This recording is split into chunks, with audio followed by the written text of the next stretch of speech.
tous et bienvenue dans cette nouvelle série de chroniques Ecobee créée par Climfax. Le but de ces chroniques vidéo est de vous apprendre toutes les fonctionnalités de votre nouveau thermostat Ecobee. Nous allons d'abord apprendre à manipuler le thermostat et apprendre à naviguer au travers les pages de menu. Vous devez d'abord savoir que le thermostat Ecobee, tout son écran est un écran tactile. Le thermostat est aussi un détecteur de présence.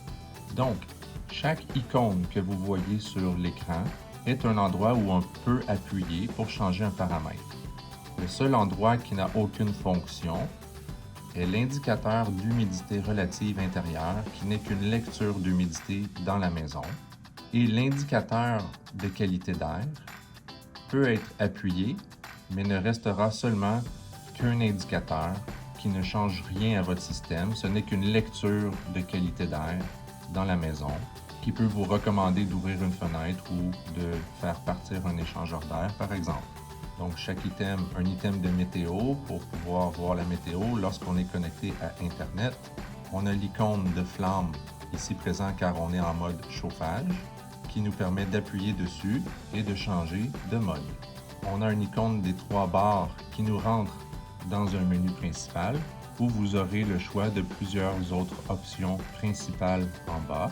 Vous avez la petite roue dentelée qui vous permet d'entrer dans un menu général où on commence à voir des paramètres qui peuvent être ajustés. Ce que vous devez savoir principalement, comment naviguer. Lorsqu'on rentre dans le menu, on a toujours un X en haut à gauche qui nous permet de fermer ce menu et de revenir à celui d'avant. Ici, c'est l'écran principal. Si vous allez plus loin dans les paramètres, par exemple, et que vous entrez dans un paramètre, vous allez voir une flèche en haut à gauche qui vous permet de revenir d'une page.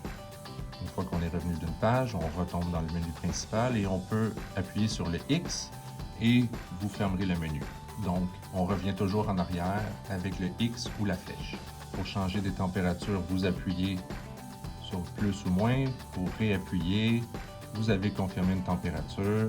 C'est une température désirée qui est au bas et vous voyez la température ambiante lie par le thermostat au centre. Donc, c'est assez simple. Vous pouvez choisir votre mode, vous pouvez choisir votre température. C'est tout simple.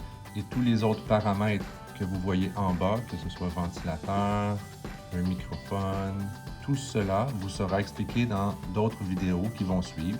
Mais la base, c'est qu'en appuyant peu importe où, nous pouvons partir un système auxiliaire, choisir la thermopompe, choisir notre période de cédule dont nous voulons choisir, et voilà.